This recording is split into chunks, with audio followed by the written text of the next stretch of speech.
बच्चों नमस्कार। Neware take class में आपका स्वागत है।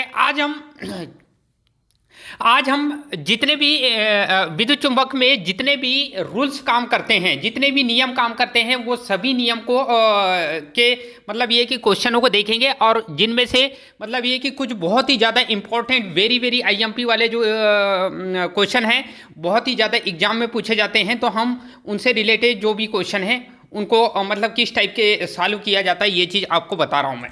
ठीक है, तो चलो स्टार्ट करते हैं। पहला क्वेश्चन है इसका, चुंबकीय क्षेत्र की दिशा ज्ञात करने के लिए कौन सा नियम उपयोग किया जाता है, यूज किया जाता है। बात कर रहा है किसकी, चुंबकीय क्षेत्र की बात कर रहा है और दिशा की बात कर रहा है।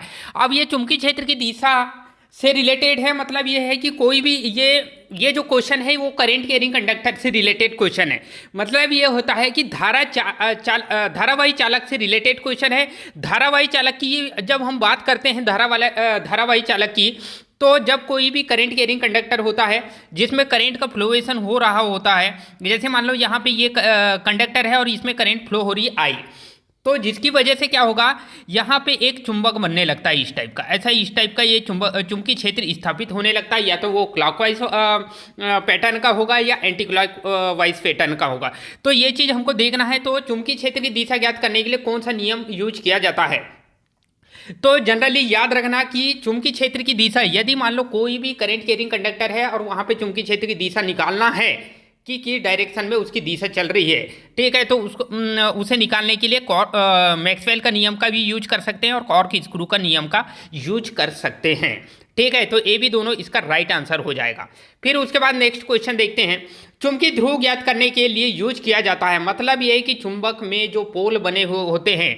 अब ये कौन से चुंबक की बात कर रहा है, तो विद्युत चुंबक की बात कर रहा है, और विद्युत चुंबक मतलब सोलेनाइड से रिलेटेड। अब ये सोलेनाइड इस टाइप का है और यहाँ पे करंट का फ्लोएशन आई हो रही है, तो यहाँ पे एक चुंबकीय क्षेत्र उत्पन्न हो जाता है। ये चुंबकीय क्षेत्र में एन पोल किस साइड में रहेगा और एस पोल किस साइड में रहेगा, उसकी दिशा का निर्धारण करना है, या चुंबकीय ध्रुव का पता लगाना है। ठीक है, एस ध्रुव है या एन ध्रुव किस साइड में रहेगा, हमको तो अभी पता नहीं है। ठीक है, तो करंट की बहने की दिशा के अनुसार, ठीक है, किसी भी मतलब ये है कि सोलेनाइड में जब करंट का फ्लोएशन होता है तो कहाँ से करंट इंटर करती है और कहाँ से करंट जो है आउटगोइंग होती है या बाहर होती है, उसके आधार पर, ठीक है, हम पता लगा सकते हैं। ठीक है, हेलिक्स के नियम के आधार पर भी पता लगा सकते हो आप, ठीक है, और एंड के नियम मतलब सिरे का नियम से भी पता लगा सकते हो। मतलब ये भी दोनों इसका राइट आंसर होगा। चुंबकीय ध्रुव ज्ञात करने के लिए दोनों नियम उपयोग किए जाते हैं। फिर उसके बाद नेक्स्ट क्वेश्चन है, मैक्सवेल के नियम से क्या ज्ञात करते हैं। मतलब ये है कि क्वेश्चन का मीनिंग समझो कि मैक्सवेल एक वैज्ञानिक थे, बहुत ही फेमस वैज्ञानिक थे। इन्होंने चुंबक से, चुंबकीय फ्लक्स से रिलेटेड बहुत सारे काम किए थे और बहुत ही ज़्यादा फेमस वैज्ञानिक हैं ये। ठीक है, तो इनसे रिलेटेड जो क्वेश्चन हम करते हैं, तो मैक्सवेल के नियम से क्या ज्ञात करते हैं, चुंबकीय क्षेत्र का पता लगाते हैं या चुंबकीय ध्रुव का पता लगाते हैं। तो इसका जो राइट आंसर होगा, चुंबकीय क्षेत्र का पता लगाते हैं। ठीक है, मैक्सवेल के नियम। फिर उसके कॉर्क स्क्रू के नियम से क्या ज्ञात करते हैं। कॉर्क स्क्रू के नियम से याद रखना है कि कॉर्क स्क्रू के नियम से चुंबकीय क्षेत्र ही ज्ञात किया जाता है। ठीक है, फिर नेक्स्ट क्वेश्चन है, हेलिक्स के नियम से क्या ज्ञात किया जाता है। तो हेलिक्स का नियम मतलब ये है कि ये कोई भी सोलेनाइड में लिया जाता है ये। ठीक है, सोलेनाइड क्या होता है, तो सोलेनाइड एक चालक से बनी हुई कुंडली होती है, सोलेनाइड कहलाती है। इस टाइप की ऐसी कुंडली को हम सोलेनाइड बोलेंगे। और ये जो सोलेनाइड है, ठीक है, ये सोलेनाइड जो होता है इसमें हेलिक्स के नियम मतलब हेलिक्स का नियम का यूज करते हैं और यहाँ पे चुंबकीय पोल ज्ञात किया है, एन पोल और एस पोल की गणना करते हैं। ठीक है, फिर नेक्स्ट क्वेश्चन है, एंड के नियम से मतलब सिरे के एंड का नियम मतलब होता है सिरे का नियम, और सिरे के नियम से क्या ज्ञात करते हैं। ठीक है, तो सिरे के नियम से एक चीज़ याद रखना, सिरे का नियम मतलब यह है कि ये कुंडली से रिलेटेड होता है और कुंडली के जो सिरे से पता चल जाता है कि कौन से सिरे में करंट अंदर हो रही है और कौन से सिरे से बाहर हो रही है। जिस सिरे से करंट हमेशा अंदर होती है उसको बोला जाता है एस पोल बोला जाता है, और जिस सिरे से बाहर निकलती है करंट उनको बोला जाता है एन पोल बोला। ये याद रखना कि जहाँ से कोई भी जो भी कुंडली होती है या कॉइल होती है उसमें अगर करंट अंदर हो रही, जिस सिरे से, दो सिरे होते हैं किसी भी कुंडली के, दो सिरे होंगे, जहाँ से करंट, जिस सिरे से करंट अंदर हो रही है वो हमेशा उसके पास वाला जो चुंबकी, ऐसे ये अब इस टाइप से करंट फ्लो होगी तो ये चुंबक बनेगा। तो ये यहाँ पे क्या होगा, स्टार्टिंग पॉइंट में जो होगा वो एन एस पोल बनेगा और जो लास्ट पॉइंट पे होगा एन पोल बनेगा। ठीक है, तो एंड के नियम से क्या ज्ञात है, चुंबकीय ध्रुव का पता लगाया जाता है। फिर उसके बाद नेक्स्ट को एम्पियर के नियम से, ठीक है, एम्पियर के नियम से क्या ज्ञात करते हैं, तो एम्पियर के नियम से भी चुंबकीय क्षेत्र ज्ञात किया जाता है। एम्पियर का नियम भी चुंबकीय क्षेत्र की दिशा का पता लगाने के लिए यूज किया जाता है। ठीक है, फ्लेमिंग के दाएं हाथ, बहुत ही इंपॉर्टेंट क्वेश्चन है और यहाँ से ये सबसे इंपॉर्टेंट क्वेश्चन है जो एग्जाम में पूछा, आईएमपी क्वेश्चन है, इसको मार्क कर लेना है, बार बार एग्जाम में पूछा जाता है ये क्वेश्चन। फ्लेमिंग के दाएं हाथ या फ्लेमिंग के बाएं हाथ से रिलेटेड कोई ना कोई क्वेश्चन आता है। फ्लेमिंग के दाएं हाथ का मतलब होता है राइट हैंड साइड। ठीक है, हमारा जो हाथ होता है वो राइट हैंड साइड, मतलब ये है कि राइट हैंड साइड में फ्लेमिंग के दाएं हाथ की बात कर रहा है। किस हाथ की बात कर रहा है, दाएं हाथ की बात कर रहा है। इस टाइप से ऐसे दाएं हाथ की बात कर रहा है। और ये दाएं हाथ के जो नियम की जब बात करता है, ठीक है, तो दाएं हाथ में अंगूठा होता है, तर्जनी होती है और मध्यमा होता है। तीन चीज़ की बात करता है। तो तीन चीज़ में से मतलब ये कि पता लगाना होता है, इनसे रिलेटेड क्वेश्चन होते हैं, बहुत ज़्यादा एग्जाम में पूछा जाता है।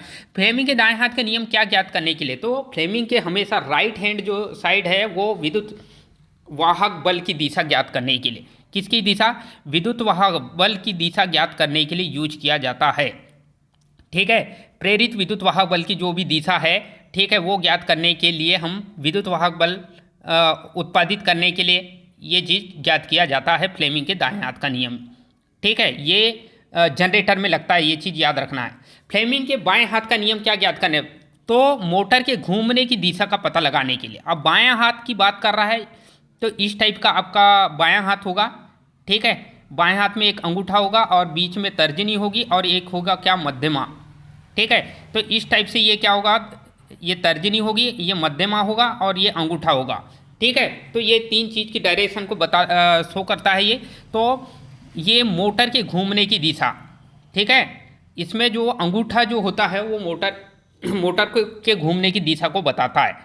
ठीक है, थंब जिसे हम थंब बोलते हैं, तो फ्लेमिंग के बाएं हाथ का नियम का यूज करते हैं हम मोटर के घूमने की दिशा, मोटर में यूज किया जाता है। फ्लेमिंग के बाएं हाथ के नियम में, बाएं हाथ के नियम की बात कर रहा है, किस नियम की बात कर रहा है, बाएं हाथ के नियम की बात कर रहा है। तो मान लो ये कोई बायां हाथ है।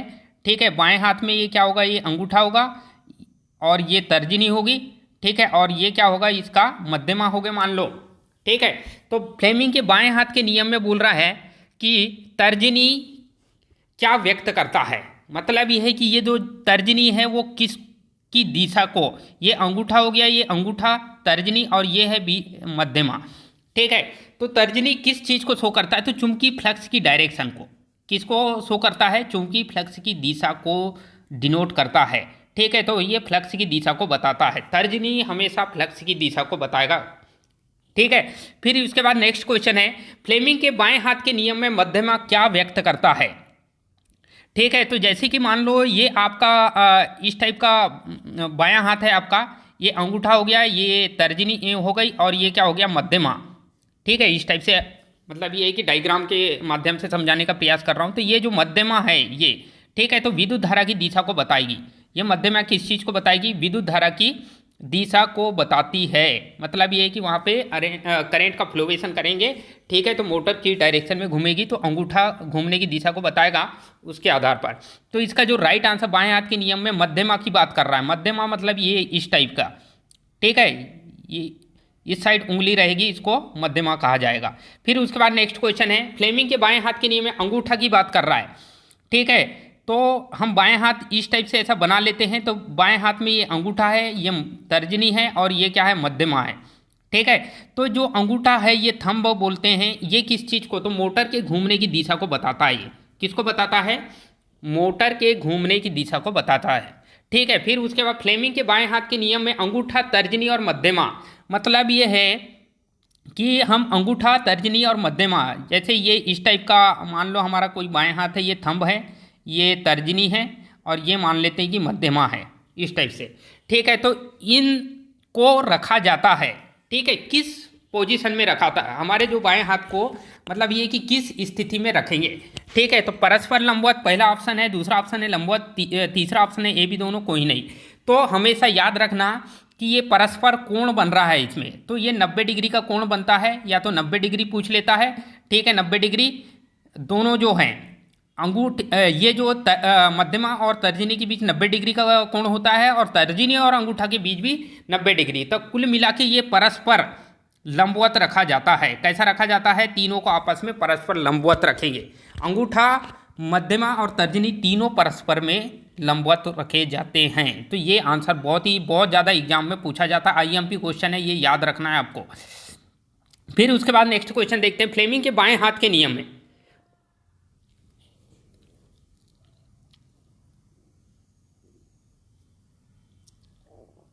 फ्लेमिंग के बाएं हाथ के नियम में अब नेक्स्ट क्वेश्चन है, फ्लेमिंग के बाएं हाथ के नियम में तर्जनी क्या इंगित करता है? ठीक है, फ्लेमिंग के बाएं हाथ के नियम में, ठीक है, अब फ्लेमिंग के बाएं हाथ के नियम में तर्जनी मतलब क्या होता है? तर्जनी मतलब ये इस टाइप का हम बाएं हाथ के नियम की बात करेंगे तो बायां हाथ इस टाइप से हम बना देंगे। ये बायां हाथ, ये अंगूठा हो गया, बीच में तर्जनी हो गया और ये मध्यमा हो गया। तो तर्जनी चूंकि फ्लेक्स की दिशा, विद्युत वाहक बल की दिशा, जनित्र के घूमने की दिशा। ठीक है, तो इसमें कोई नहीं आंसर मतलब ये कि सॉरी, इसमें क्या आंसर आएगा इसका जो राइट आंसर होगा, फ्लेमिंग के बाएं हाथ के नियम की बात, तर्जनी की बात कर रहा है, मतलब ये है कि चुंबकीय फ्लक्स की दिशा को दर्शाता है।